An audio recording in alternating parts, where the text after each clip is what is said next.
What would you do if the most powerful man in the room suddenly chose the one woman everyone else had ignored? At Lady Ashbourne's grand ballroom, where London's most beautiful daughters competed for attention under hundreds of glittering candles, one woman stood quietly in the corner, Eleanor Whitmore, the woman no one ever asked to dance. For 4 seasons, she had watched the same story unfold, laughter music and whispered promises that never included her. But that night, everything changed. Because when the Duke of Ravenscroft was asked to choose a partner, he shocked the entire room with 8 simple words: "I don't want the beautiful ones." Then he pointed straight at Eleanor.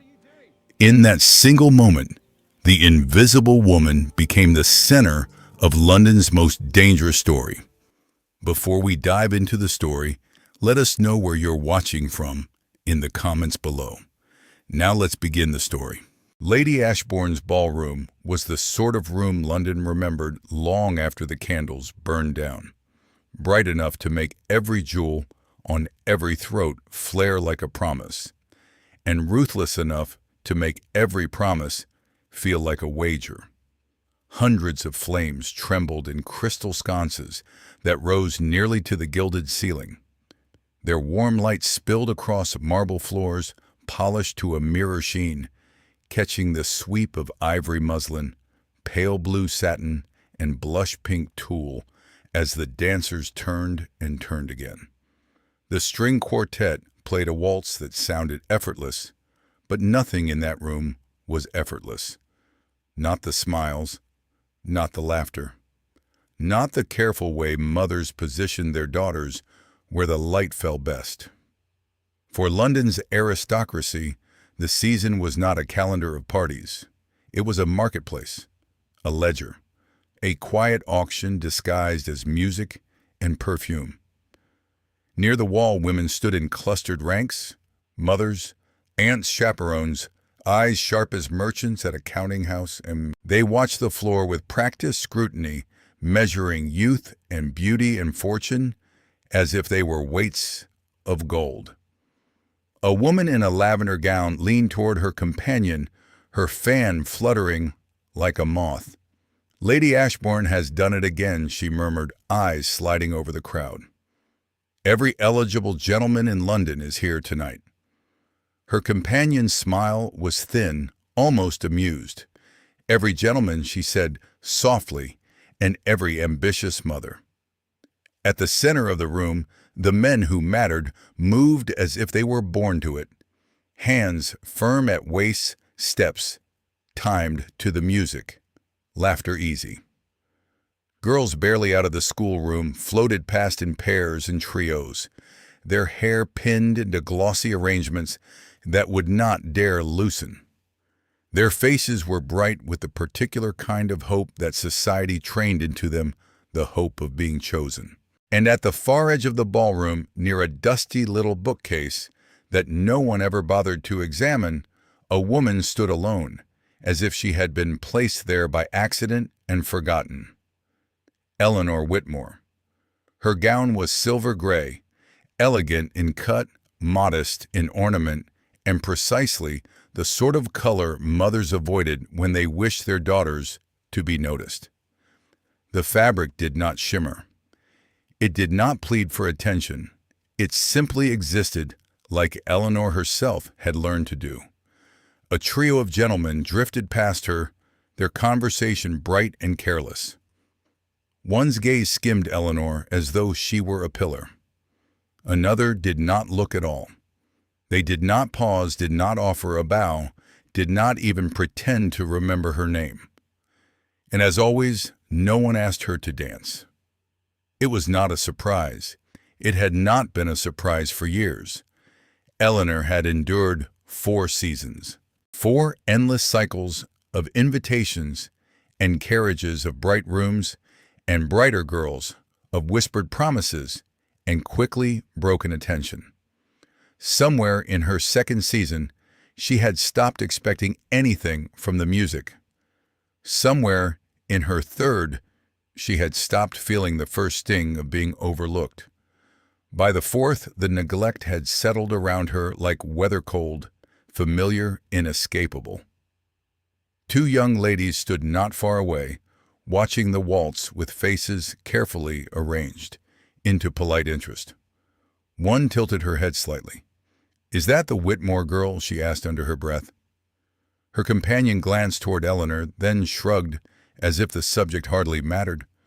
"Yes, the older one. The one no one ever asks to dance." A soft laugh.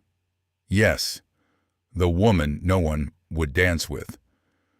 The words weren't loud enough for Eleanor to hear, but she didn't need to. She had felt that sentence in her bones long before anyone spoke it aloud. She watched the dancers rotate beneath the candlelight and thought not for the first time how many engagements began with an ordinary waltz. How many futures were decided by a hand offered at the right moment. How many women stepped into new lives because one man had found it convenient or desirable to choose them. None of those hands had ever been offered to her. Eleanor adjusted her gloves with steady fingers. Her expression stayed composed, not because she was unhurt, but because she had learned that visible hurt was merely another kind of entertainment for the room. Across the ballroom, the Whitmore family gathered in the brightest part of the scene, as if the light itself belonged to them. Lady Margaret Whitmore stood near the edge of the dance floor in a deep green silk gown that made her look like something carved and expensive. Her fan was open in her hand, though she barely moved it. She had never been a woman who needed motion to command attention. She watched her younger daughter with undisguised satisfaction. Isabella Whitmore was on her third waltz of the evening. Her golden hair caught the candlelight. Her cheeks were flushed with just enough exertion to be charming. She laughed at something her partner said, the sound pitched perfectly to be heard without being vulgar. "Miss Whitmore," the young man murmured as he spun her, "I believe every gentleman in London is waiting for his turn." Isabella's smile widened. "Then they shall have to be patient." Lady Margaret turned slightly toward a woman beside her, allowing herself the small pleasure of pride. "My Isabella has always been admired," she said. "A girl must know how to present herself to society." The other woman nodded, eyes still tracking the dancers. And your eldest daughter, Lady Margaret's fan, snapped shut with a soft click. Her smile did not waver. Eleanor prefers quiet corners. Near the window, Sir Thomas Whitmore stood with a glass in his hand, watching the room as though it exhausted him. He glanced once toward Eleanor, his expression tightening with something that might have been guilt or helplessness. Then he looked away as quickly as if his gaze might be noticed. He knew his eldest was alone. Of course he knew. He also knew his wife did not wish to speak of it, and Sir Thomas, kind as he was, had never been brave enough to contradict Lady Margaret in public or in private if it came to that. Eleanor did not look in their direction.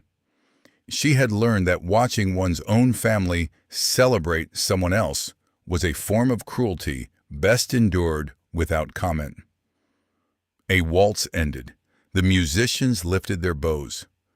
For the space of a breath, the ballroom filled with the soft chaos of shifting partners and murmured greetings.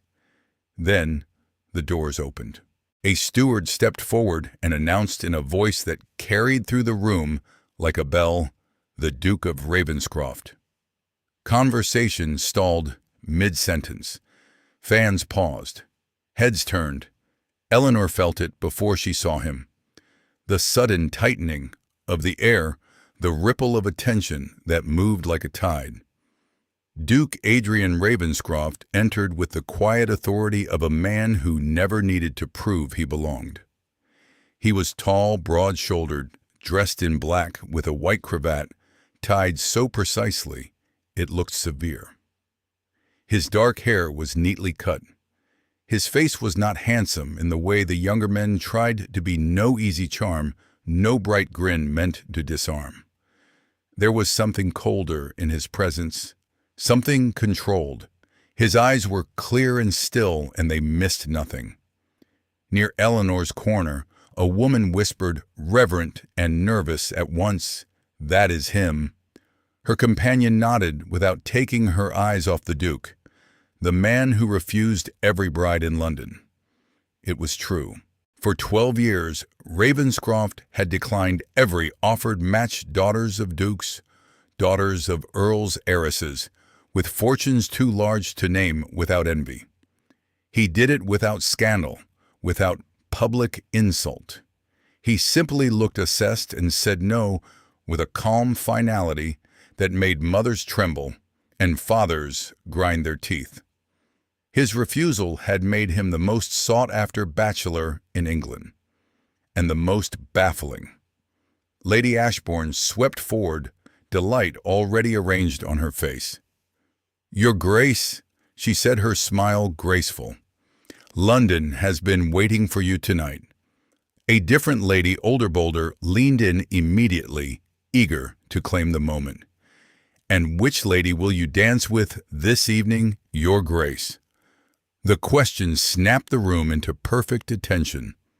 Young women suddenly straightened. Mothers lifted their chins as if their daughter's worth could be increased by posture alone. Ravenscroft did not answer at once. He looked across the ballroom with slow, deliberate calm. Eleanor could see the way his gaze moved, how it noted every practiced smile, every perfectly timed laugh, every hopeful glance aimed like an arrow. He saw the girls being steered into position by mothers who pretended not to steer at all. Everyone in that room was trying to be chosen. His eyes slid past them, and then without warning, they stopped. Not on Isabella glowing under the light, not on the high-born beauties clustered near Lady Ashbourne like jewels laid out for display. His gaze landed on the dim edge of the room, on Eleanor. It was so unexpected that for a moment Eleanor thought it must be a mistake. She did not move. She did not smile. She simply met his look because she had spent her life observing and had learned that the greatest defense was calm. Ravenscroft turned back toward Lady Ashbourne. "I don't want the beautiful ones," he said. The room froze. A young woman near the center drew a sharp breath. "What did he say?" she whispered, not quite believing her own ears.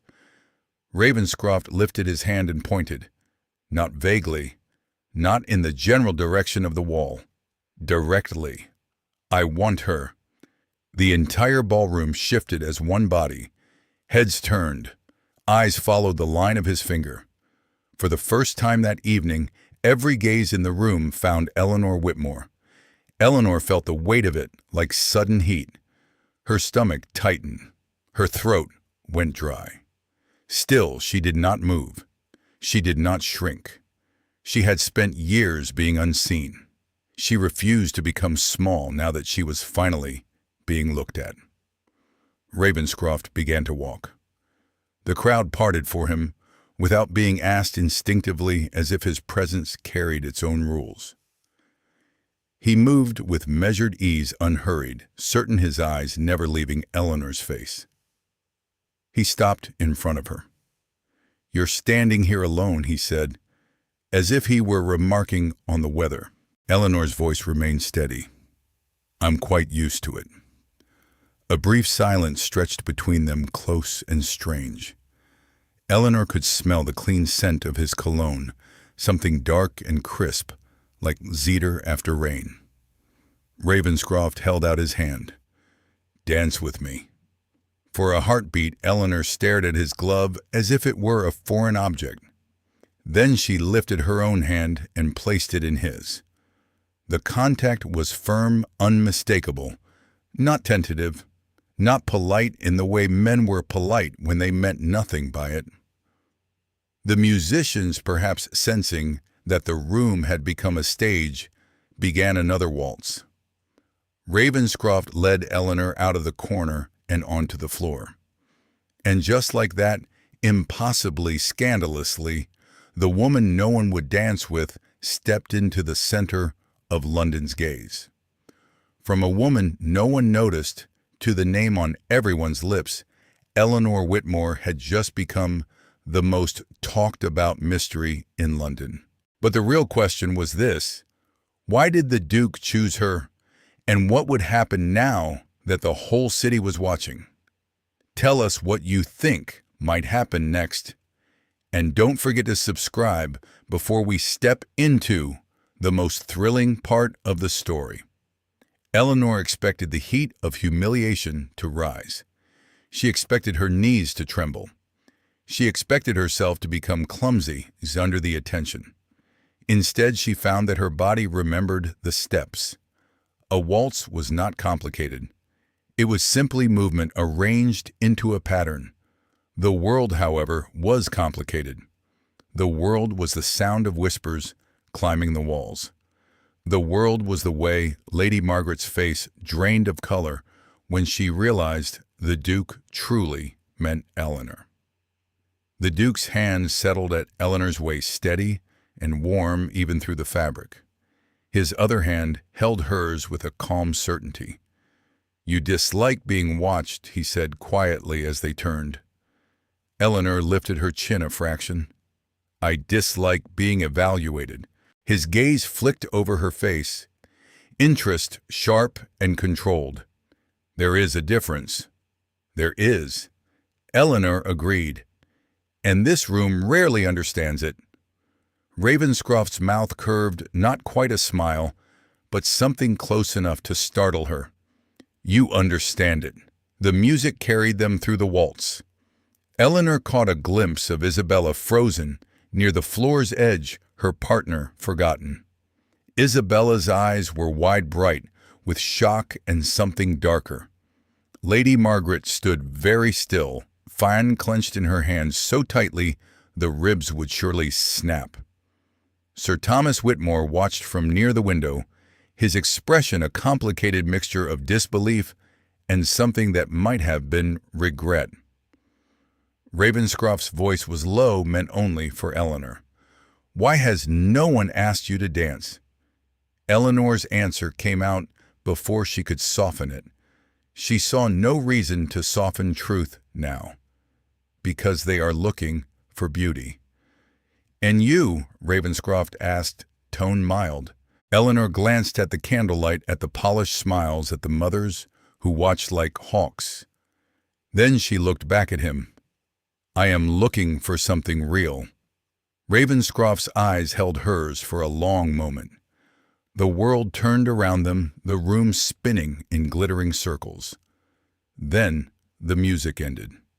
He released her with the controlled courtesy of a man who understood the importance of restraint. He bowed properly, deep, deliberate. A bow meant for someone worth acknowledging. "Thank you, Miss Whitmore," he said. Eleanor returned a small curtsy, her heart inexplicably fast. "Your Grace." He did not escort her back to the wall. He simply stepped aside as if the floor belonged to her now, and she could choose where to stand. Eleanor retreated to her corner near the bookcase, not because she wanted to hide, but because she needed air. The whispers followed her like a living thing. Ravenscroft danced with Eleanor Whitmore. Is he mad, or is she cleverer than we thought? Isabella approached in a glide that was almost graceful, though her smile had sharpened at the edges. "Dear sister," she said softly, voice sweet enough to cut, "it seems you have become the evening's entertainment." Eleanor met her gaze. "I didn't ask to be." Isabella's eyes flicked past her shoulder toward the Duke. "No," she murmured. Apparently he did. Lady Margaret appeared beside Isabella, her fan snapping open and closed with frantic speed. "Eleanor," she said, tone forced, "you must come stand with us." It was the first time in years Lady Margaret had invited Eleanor to stand anywhere at all. Eleanor looked at her mother. Why Lady Margaret's smile was brittle. Because you are being noticed. Eleanor's gaze was calm. I have always been here. Lady Margaret's eyes tightened. Yes, she said. And tonight, you have decided to make it difficult. Before Eleanor could answer, Ravenscroft's presence touched the air again. Quiet, certain. He did not look at Lady Margaret for long. He nodded politely, the bare minimum. His gaze returned to Eleanor. I will call on you, he said. Lady Margaret inhaled sharply, already hearing opportunity. Eleanor's heart did something inconvenient. Ravenscroft's voice was steady, as if the promise were a fact. Tomorrow. He turned away before anyone could respond, leaving Lady Margaret staring after him. Isabella's hands clenched at her sides, and Eleanor standing very still in the aftermath of a moment she did not yet understand. London did not allow mysteries to remain mysteries for long. By morning, the story had spread to every drawing room, every tea shop, every carriage ride where two women sat side by side and needed something to discuss. I was there, a woman insisted in a Mayfair parlor, pressing her hand dramatically to her chest. I saw it with my own eyes. Her friend's eyebrows rose. The Duke. With that Whitmore girl. The woman nodded emphatically. The one no one ever dances with. Across the city in the smoky comfort of a gentleman's club, two men leaned over brandy. I thought Ravenscroft disliked society, one said. He does, the other replied. Then why dance with her? A shrug. Perhaps he enjoys confusing people. They laughed as if the idea were harmless. But beneath the laughter sat something sharper discomfort. Because Ravenscroft's choice implied that London's judgments were not absolute. And London did not like being told it could be wrong. No one understood his reason. No one except the Duke himself. And perhaps Eleanor, if she dared to believe, he had a reason at all. 3 days later, a black carriage stopped outside the Whitmore townhouse on Brook Street. The footman's livery alone was enough to make the household shift into panic. Inside the parlor, Lady Margaret was halfway through, instructing a maid to rearrange the flowers, when the butler entered. His Grace, the Duke of Ravenscroft. Lady Margaret nearly dropped her fan. The Duke, she repeated as if the words might become less astonishing the second time. When Ravenscroft stepped into the room, Lady Margaret curtsied more deeply than protocol demanded. Your Grace, she said with a bright smile. What an unexpected honor. Ravenscroft's response was a mild nod. I came to see Miss Whitmore. There were two Miss Whitmores present. Isabella, dressed in a soft pink that made her look like a rose, lifted her chin, as if expecting the sentence to end in her direction. But the Duke's eyes did not even pause on her. They went straight to Eleanor, who sat with a book in her lap, as if she had refused to spend the last 3 days rehearsing wonder. Isabella's smile stiffened. She turned to Eleanor with a sweetness that felt practiced. Dear sister, she said, it seems you have an admirer. Eleanor closed her book slowly and rose. Your Grace, Miss Whitmore Ravenscroft replied. Lady Margaret's voice became immediately gentler, a tone Eleanor had rarely heard directed at her. Eleanor, dear, she said, why don't you show His Grace the garden? Eleanor looked at her mother for a quiet moment. The word dear sounded almost foreign. Then she nodded. Of course. The garden behind the townhouse was small, more a neat patch of green than a place meant for long walks, but it was private enough to make Lady Margaret visibly relieved. Ravenscroft did not speak as they stepped outside. He waited until the door closed behind them, until the noise of the parlor fell away. Then he said calmly, "You did not look surprised to see me." Eleanor met his gaze. "Surprise is a luxury I have never found useful, Your Grace." A pause. Then, to her astonishment, something like amusement flickered in his eyes. "I see." They walked along the narrow path lined with trimmed hedges. A few early roses struggled into bloom, brave and stubborn. Ravenscroft glanced at them, then at Eleanor. "You watch people," he said, "not in the way the others do, not like a hunter." Eleanor's mouth curved faintly. "Then how?" "Like someone taking notes," he answered. Eleanor did not deny it. "It is easier to learn from people when they think you are not there." "That is a dangerous skill," Ravenscroft said. Eleanor turned her head slightly. "And you, Your Grace?" "What do you watch?" Ravenscroft's gaze moved over the small garden, the pale sky above. "People who are trying too hard." Eleanor understood immediately. "The ballroom." "Yes." Eleanor's voice was quiet. "Most of them are performing." Ravenscroft looked at her as if that sentence mattered more than it should have. "And you are not. No one performs for an empty audience," Eleanor said.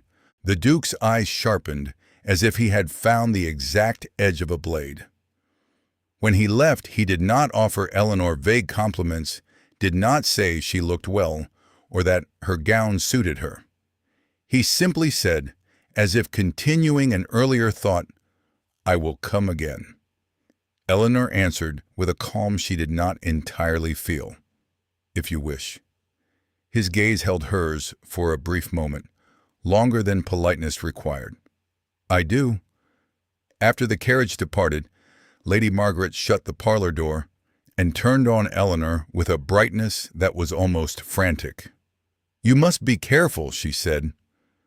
Eleanor folded her hands calmly. Careful about what? Lady Margaret's eyes moved over Eleanor as if seeing her for the first time as an object with potential value. A duke does not visit a house for no reason. Isabella, who had been pretending to be indifferent from the sofa, spoke with a casual cruelty. Perhaps he only wished to amuse himself. Eleanor's answer was quiet. That would be his privilege. Isabella's smile turned sharper. Yes, and it would be unfortunate if someone mistook amusement for admiration. From his chair near the window, Sir Thomas Whitmore cleared his throat softly. "Let us not speculate too much." But Lady Margaret was already speculating. She was already calculating. A week later, Ravenscroft returned. He did not bring roses. He did not bring jewels. He brought a book. He placed it on the parlor table as if it were the most natural offering in the world. "John Locke," he said. "I believe you mentioned him." Eleanor blinked. "I did." Ravenscroft nodded. "And you said most people quote him without understanding him." Isabella's gaze flicked to the book with visible confusion. "I had expected flowers." "Your Grace," she said lightly. The Duke turned to her, expression neutral. "I do not believe Miss Whitmore prefers flowers." Eleanor surprised herself by smiling. "No, Your Grace." After that, the gifts became a pattern that made London uncomfortable. A bundle of political newspapers, a piece of sheet music, Beethoven marked in pencil where the theme repeated. A slim French volume that Eleanor suspected would horrify half the mothers in Mayfair. Lady Margaret did not understand. She tried desperately to translate these gestures into the language she knew: wealth display, conquest. But Eleanor understood. These were not gifts meant to impress a ballroom. They were gifts meant to say, "I listened." And listening, Eleanor discovered, was far more dangerous than flowers. The visits continued, and with them came conversations that lasted too long for polite society's comfort.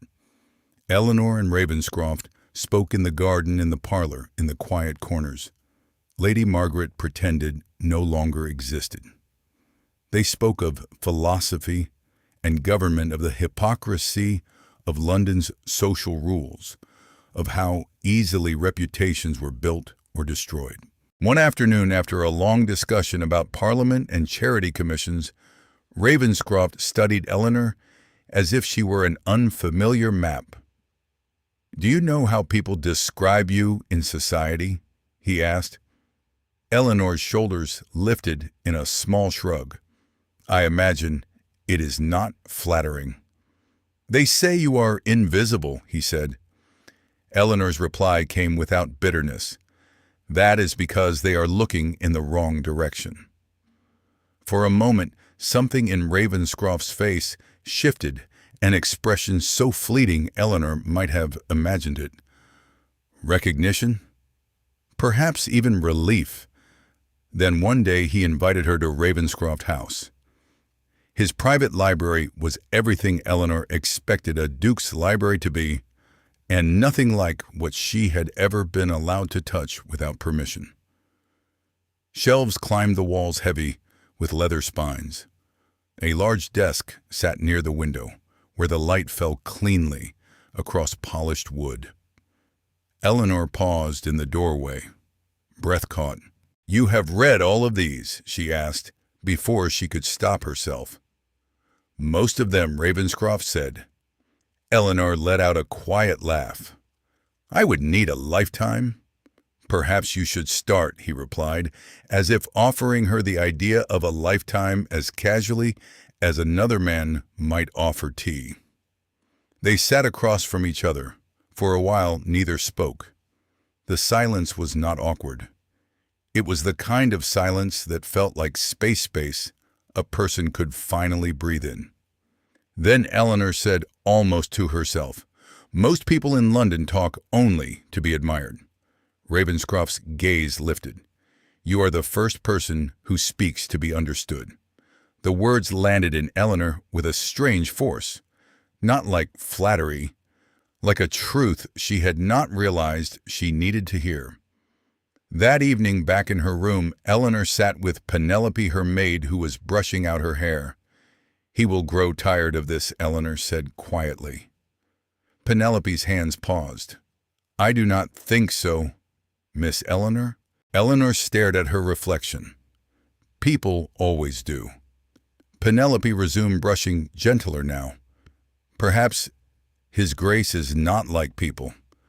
Eleanor did not answer because hope was dangerous. Hope was the crack that let pain back in. And London, as if sensing Eleanor's guarded hope, began to sharpen its knives. Lady Charlotte Ashbourne heard the stories with a smile that did not reach her eyes. "They say he visits the Whitmores every week," a young woman said at a tea. Charlotte set down her cup with precise calm. "That cannot be true." "It appears to be," the other woman replied with a helpless shrug. Charlotte's laughter was soft-cold. "The Duke does not court women like her." "Then why does he visit?" someone asked, half curious, half frightened by the possibility that the rules were changing. Charlotte's gaze cut towards the window as if she could see the whole city beyond it. "Because she is clever enough to make him think he is discovering something rare," she said. "And men enjoy believing they are the first to notice what others missed." In the days that followed, the whispers became louder, meaner, more certain. They said Eleanor Whitmore was manipulating him. They said she wanted to be a duchess and had found the perfect way, play the forgotten girl, until the Duke's pride decided to rescue her. A woman remarked at a dinner a little too loudly, "No woman who stands in corners is truly invisible. Some are simply waiting to be noticed," and for the first time in weeks of quiet, Eleanor felt the cold edge of London's attention turn from curiosity into suspicion. She had survived being ignored. She had learned how. But being seen and judged was something else entirely. And somewhere in the city, in drawing rooms with too much perfume and not enough honesty, the story began to shift into something darker. Because London could forgive a woman for being plain. London could even forgive her for being overlooked. But London rarely forgave a woman who dared to be chosen. The rumors changed shape the way London weather did. In quiet mist one day, sharp rain the next, and then suddenly a storm that everyone insisted they had seen coming. For 2 weeks after Duke Adrian Ravenscroft began calling on the Whitmores, the gossip had stayed in its usual lanes. It was the sort of talk that fed itself on uncertainty speculation, over motive, over pride, over whether Ravenscroft's interest was a brief defiance or something more deliberate. At first it was almost playful the way the city liked its scandals when no one's fortune had yet toppled. Then the story acquired a spine. It became paper. It happened at Lady Harrington's tea, where the room smelled of bergamot and warm pastries, and the faint sharpness of expensive perfume. The chairs were arranged as if for comfort, but the real purpose was visibility. Women gathered in clusters, like bright birds, their gowns an exhibition of soft colors and hard calculations. Eleanor Whitmore was not present. She rarely was lately. She had begun to sense that London's attention was turning, an attention unlike neglect could cut. But her name was in the room as surely as if she sat on the rug. A woman in a mauve gown opened a cream envelope with the careful theatrics of someone unwrapping a gift. "You must see this," she said. Voice light, but her eyes glittered. The woman beside her leaned closer. 2 others angled their bodies toward the paper as if by instinct. A small silence fell. Teacups paused halfway to lips. The mauve-gowned woman read aloud, not loudly, just enough. "If I stand apart long enough, he will notice me. Men like him always do." A hush. Then a breath that sounded like a verdict. "How calculating," someone murmured. Another woman, older and more severe, reached for the paper and examined the lines. "And the handwriting," she said, tapping the page with one finger. "It matches hers perfectly." No one said the obvious thing out loud, that a woman who had been ignored for years might learn to weaponize her invisibility. But everyone thought it. The story sharpened into certainty. Eleanor Whitmore had not been forgotten. She had been waiting, watching, performing quietness like a net. By the time the tea was cleared, the letter had been passed through enough hands to feel inevitable. And by the next day it reached the only person whose opinion truly mattered. Lord Julian Hawthorne walked into Ravenscroft House with a seriousness he rarely wore. He was a man who preferred wit to weight laughter to duty, but even he could not make a joke of what he held. "You should read this," he said, and laid the envelope on the Duke's desk. Adrian Ravenscroft did not reach for it immediately. His study was spare for a house that could afford excess dark wood, heavy curtains, and shelves lined with books that looked used rather than decorative. A fire burned low in the grate. The Duke sat behind his desk with the stillness of a man who had learned to keep himself contained. He picked up the letter and unfolded it once, read it, then read it again. Hawthorne watched his face with anxious curiosity. Well, Ravenscroft set the paper down with deliberate care. "This is not proof," he said. Hawthorne exhaled as if he'd been holding his breath. "It looks convincing." Ravenscroft's eyes returned to the page, tracing the curves of the handwriting. It was close enough to unsettle a man who trusted precision, close enough to be dangerous. But the Duke's voice remained flat. "No." Hawthorne's brows lifted. "You trust her that much?" Ravenscroft did not answer in the way most men answered. He did not speak of affection or admiration. He spoke like a man stating a measured fact. "I trust what I have seen," he said. Hawthorne hesitated. "And what if what you saw was—" Practiced Ravenscroft's gaze lifted pale and sharp. Then she would be the most disciplined actress in England. Hawthorne gave a short, humorless laugh. "That's not impossible. Rumors do not create themselves," Ravenscroft said, ignoring the attempt at levity. "Someone benefits from this." Hawthorne's mouth tightened. "London benefits." Ravenscroft's tone was colder, not enough. He stood, and the movement itself felt like a decision. He crossed to the bell pull and tugged once. A moment later, his secretary stepped into the room. Mr. Edmund Clark was young, but unflappable, the sort of man who could hold an entire household's secrets in his head without letting any of them touch his expression. "Yes, Your Grace." Ravenscroft handed him the letter. "I want to know where this paper came from," he said. Clark's eyes flicked over the page with quick efficiency. And the handwriting, Ravenscroft's gaze stayed on the letter as if it offended him personally. "Find out who benefits from this story." Clark nodded. "And Miss Whitmore?" The Duke's jaw tightened. The question seemed to cost him something.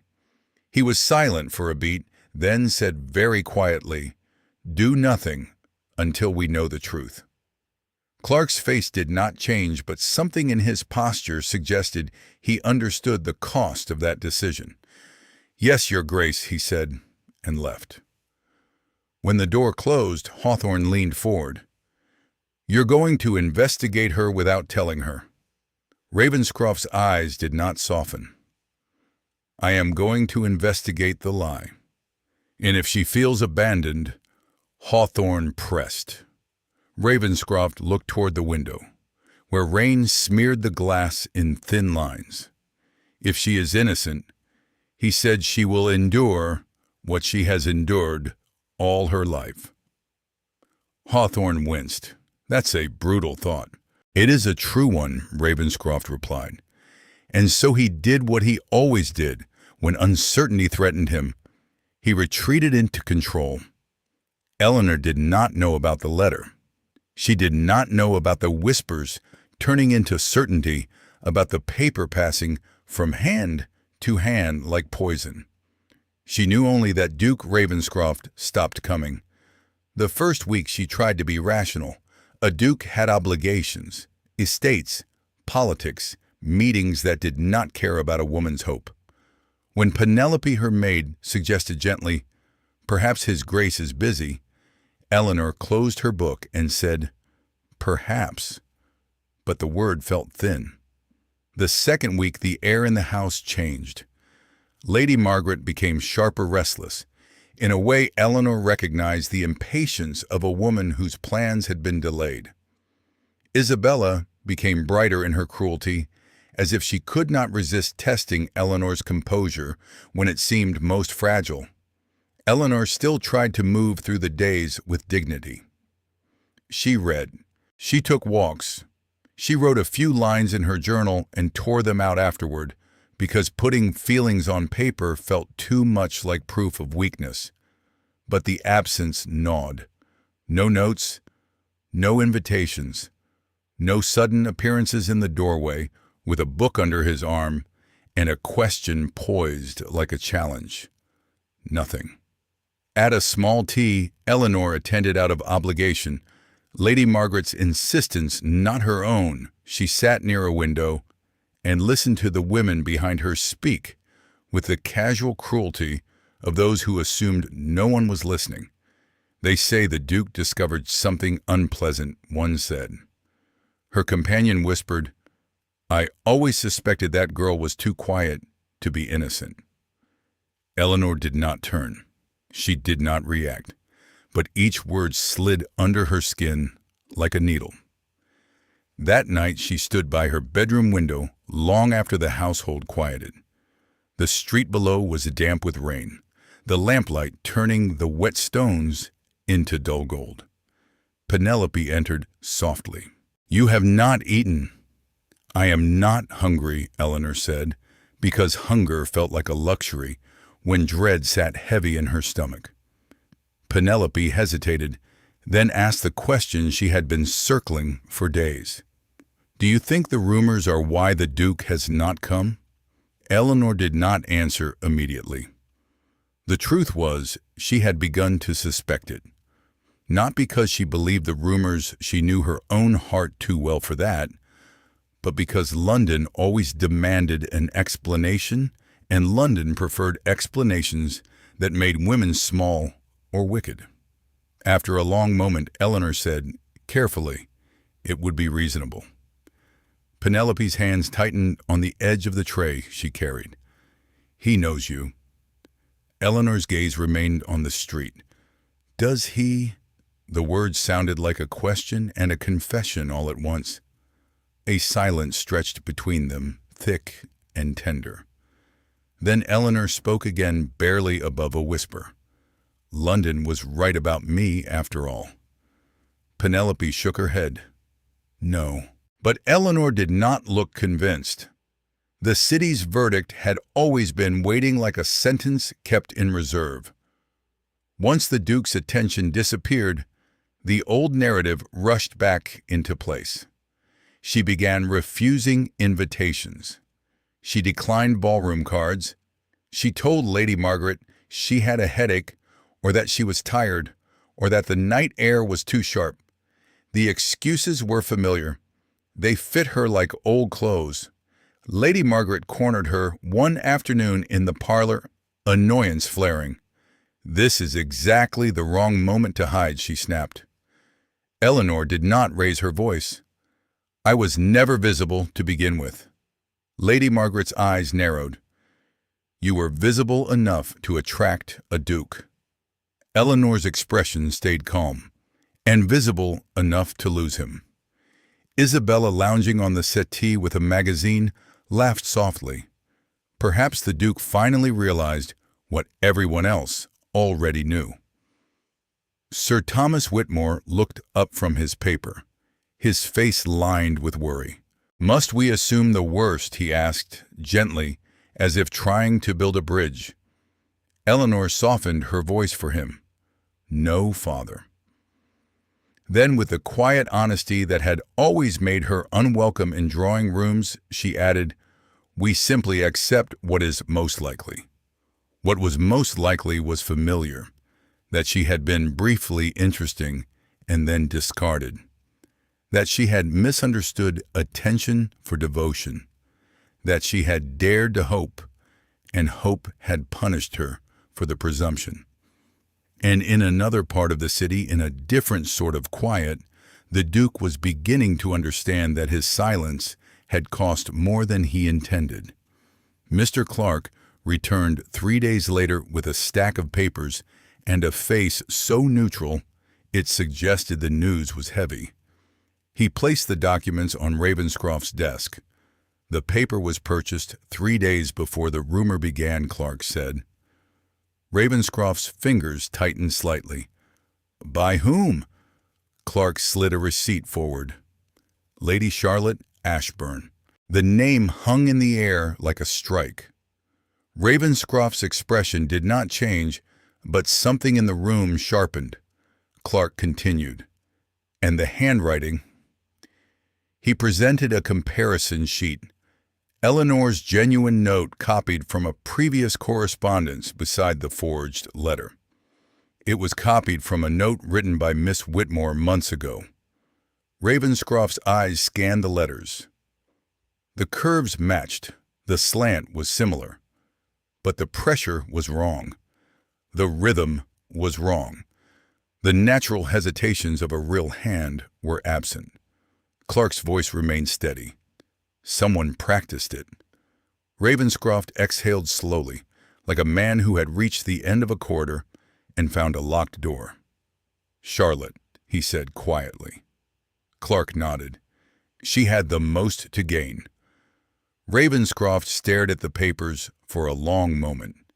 Then his gaze lifted distant with a realization that stung. He had spent his life priding himself on restraint, on refusing to be manipulated. And in his refusal to be a fool, he had done something worse. He had abandoned the only person who had never tried to use him. Clark hesitated. "Your Grace, would you like me to send word to Miss Whitmore?" Ravenscroft's jaw tightened. "No." Clark blinked, surprised. Ravenscroft stood so abruptly the chair scraped the floor. "I will go myself," he said. When Clark left, the Duke remained alone in the study. The fire crackled. Rain tapped the windows with quiet persistence.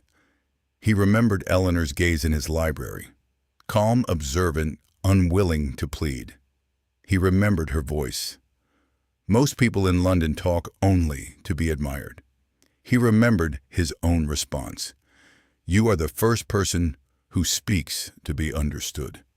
And he remembered what he had given her in return when London turned on her. Silence. He spoke aloud, the words rougher than he intended. "I should have gone to her." At dawn, a black carriage stopped outside the Whitmore house. The servants moved with startled haste. Lady Margaret was not yet dressed, Isabella not yet arranged into perfection. Eleanor was awake. She had not slept much in truth. Nights became long when one's thoughts refused to settle. She was in the sitting room, a shawl around her shoulders, a book open but unread. When the butler entered, his eyes wide, she knew before he spoke. "Your Grace," he said. From the doorway, "The Duke of Ravenscroft requests to see you." Eleanor's heart did not leap, it tightened. "Show him in," and she said, calmly. Adrian Ravenscroft entered the room as if he belonged there, not because he was arrogant, but because he moved through life as if doors were never meant to stop him. His coat was dark, his hair damp with morning air. His face looked more awake than it had any right to at that hour, and in his eyes there was something Eleanor had never seen before. Not cold appraisal, not controlled interest. Something like urgency. He stopped in front of her. "Someone tried to destroy you," he said. Eleanor's answer came immediately sharp with tired truth. They didn't need to try very hard. Ravenscroft's gaze caught on her face, and for the first time he saw what his silence had done. Not dramatic weeping, not a hysterical scene. Something worse, a quiet return to resignation, like a wound that had never been allowed to heal, reopening without fuss. Eleanor's voice was steady.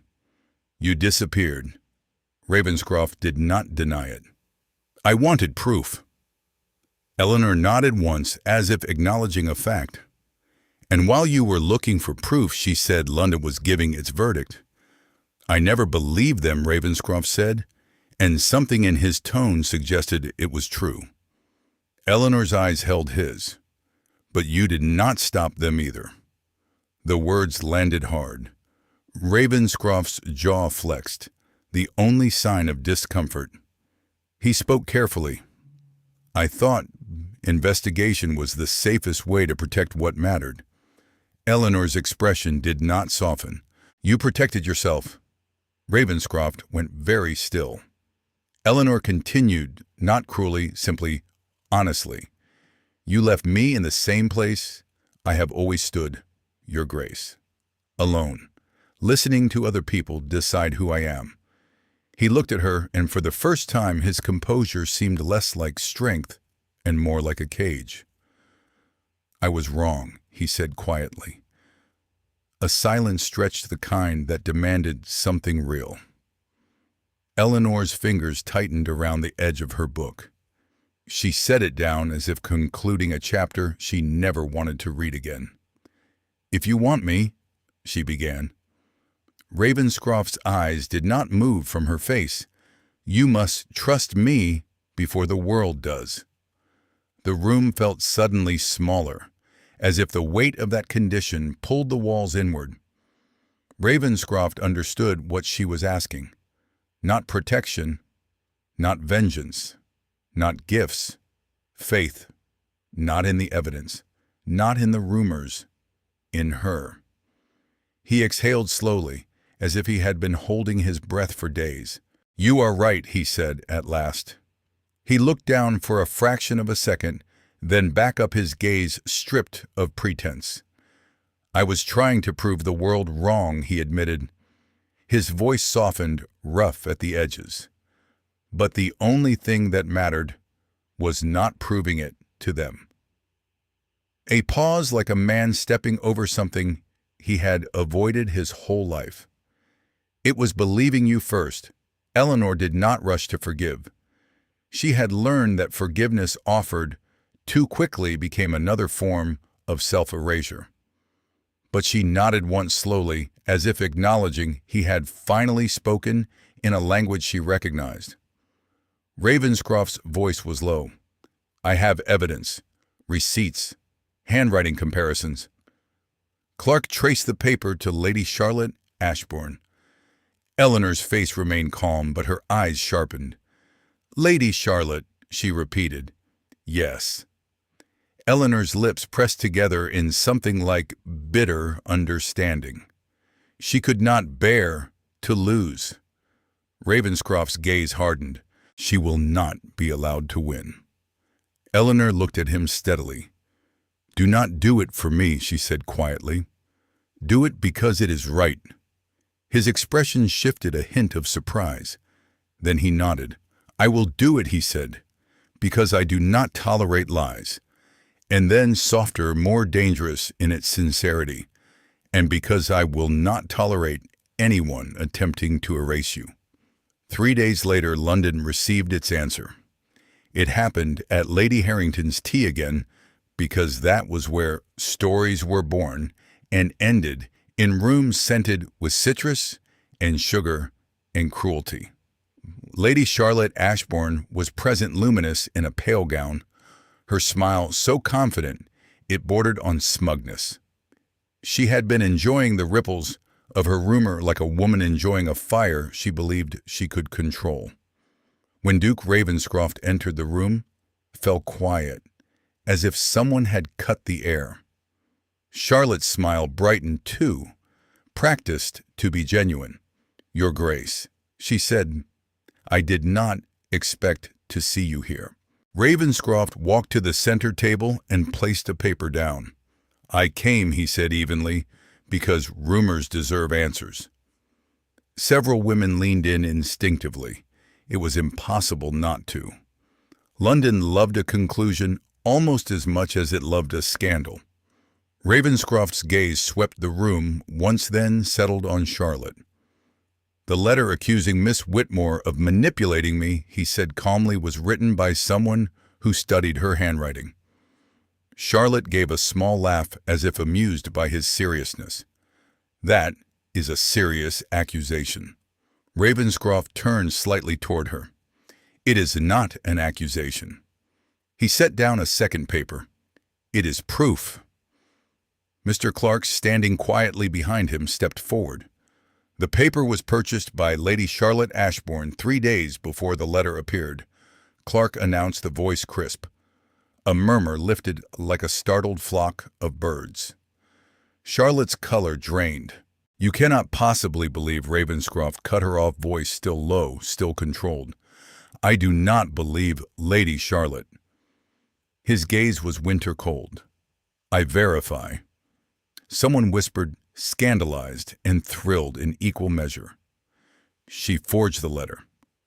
Charlotte's hands clenched at her sides. She looked around the room, searching for rescue, for sympathy, for an ally. But London was not loyal to anyone.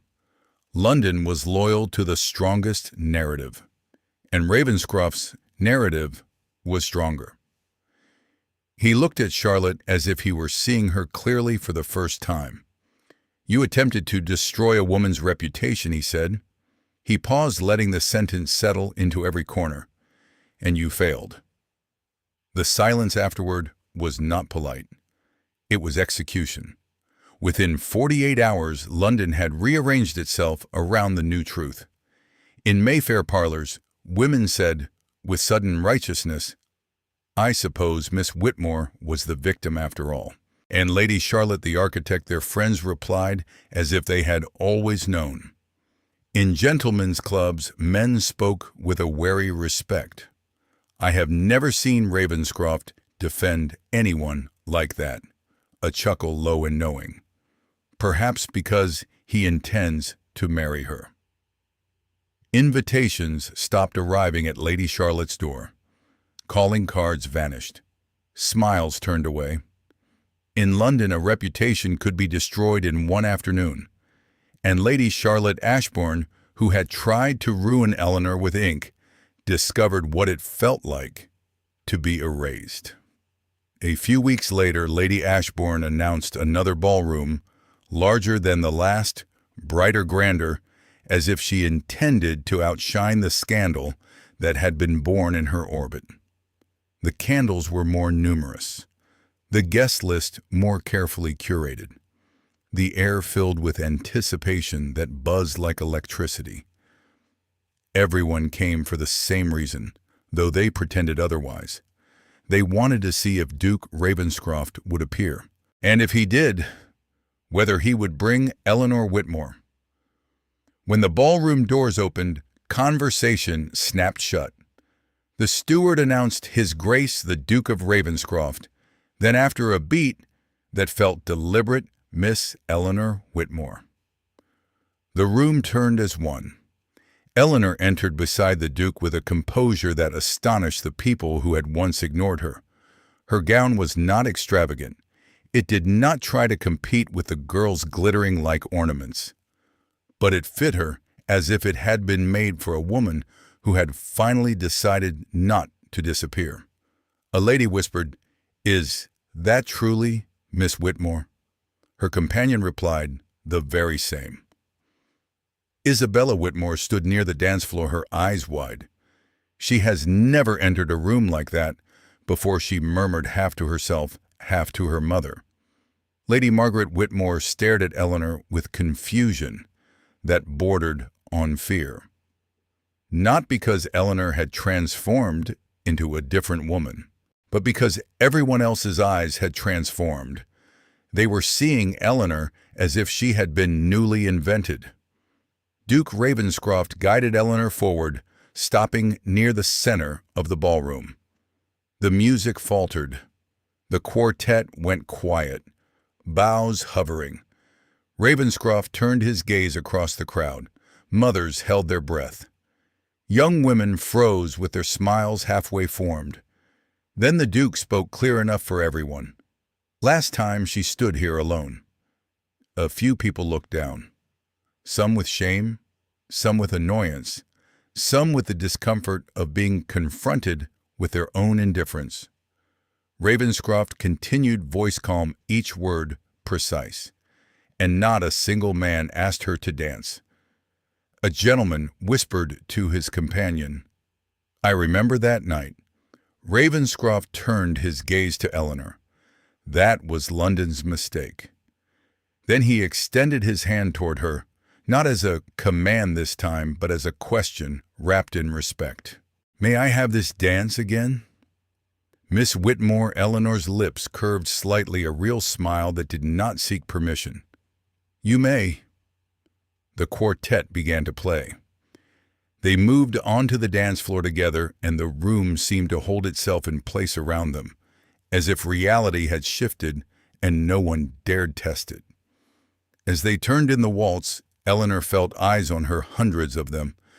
But this time the attention did not feel like a trap.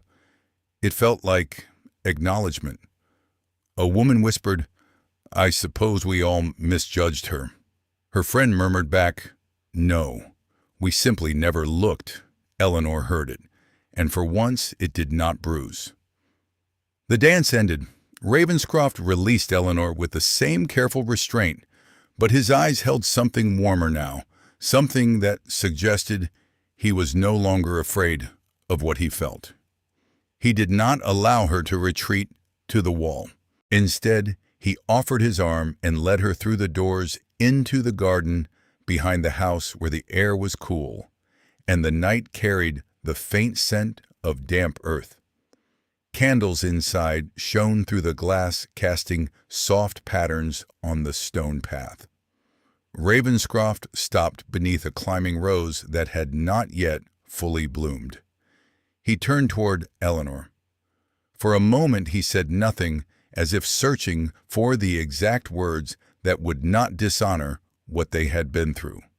Then he did something no one in London would have believed possible of him. He lowered himself to one knee. Eleanor's breath caught not with hysteria, but with the sudden awareness that this was real, in the way she had been afraid to name. "Marry me, Eleanor Whitmore," he said. The night seemed to go quiet around them. Eleanor looked down at him, her gaze steady. "Why me?" she asked. It was not coy. It was not a test.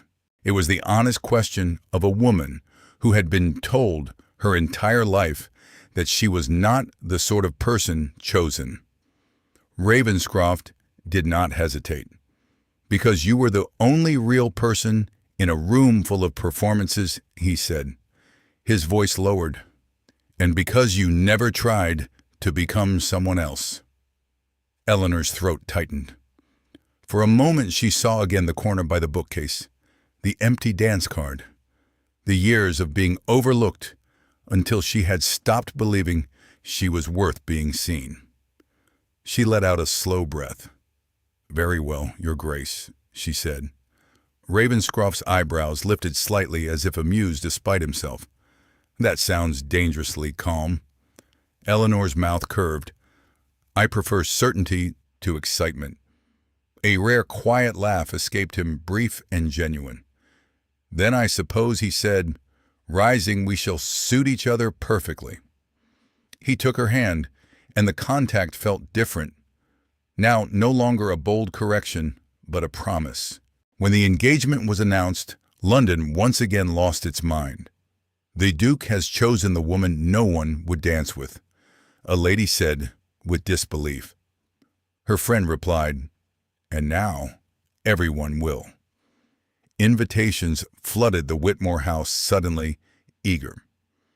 People who had never spoken Eleanor's name now pretended they had always admired her. Lady Margaret received the attention with hungry satisfaction, as if she had engineered it herself. Isabella's smile grew brittle with each congratulations offered to her sister. Sir Thomas Whitmore wept once quietly when he believed no one was watching. Eleanor saw him. Of course she did. She had always seen what others missed. The wedding took place at St. George's, and the church filled with faces that had once looked through her. Now they watched her with avid respect, as if her value had appeared the moment a duke declared it. Eleanor walked down the aisle with a composed grace that made the whispers falter. When she reached Ravenscroft, he did not smile broadly. He was not the sort of man who did, but his eyes held a fierce steadiness that told her with absolute clarity that he would not vanish again. Afterward, at the reception, a woman approached him with cautious curiosity, as if trying to understand a puzzle. "Your Grace," she said. Why, her Ravenscroft's answer was simple. Because she never tried to be anyone else. The woman blinked, uncertain how to respond to a truth that offered no room for elegance. Ravenscroft did not soften it. He did not need to. Months later, a ballroom was held at Ravenscroft House. It was a grander space than Lady Ashbourne's, but the world inside was the same: silk gowns, bright smiles, subtle negotiations. Only one thing had changed. Eleanor Whitmore, now Duchess Ravenscroft, stood at the center of the room. No one overlooked her. No one dared. She watched the dancers with the same observant calm she had always possessed, but the observation no longer came from exile. It came from choice. Ravenscroft stepped beside her, his presence grounding without diminishing. "What do you see?" he asked quietly. Eleanor looked around at the familiar patterns, the hopeful glances, the practiced laughter, the mothers, counting value in smiles and posture. She felt the old world and the new world overlap like two versions of the same story. She smiled, not brightly, but with a settled peace. The same world as before, she said. Then she turned her gaze to him, her eyes warm with a certainty she had earned. Only now I know I belong in it. And so the woman no one would dance with became the woman a duke chose before all of London. Sometimes the world does not change, only the moment when someone finally sees you. Thank you for listening to this story with us. If it moved you, don't forget to like the video, share your thoughts in the comments, and subscribe for more unforgettable stories like this. We'll see you in the next tale.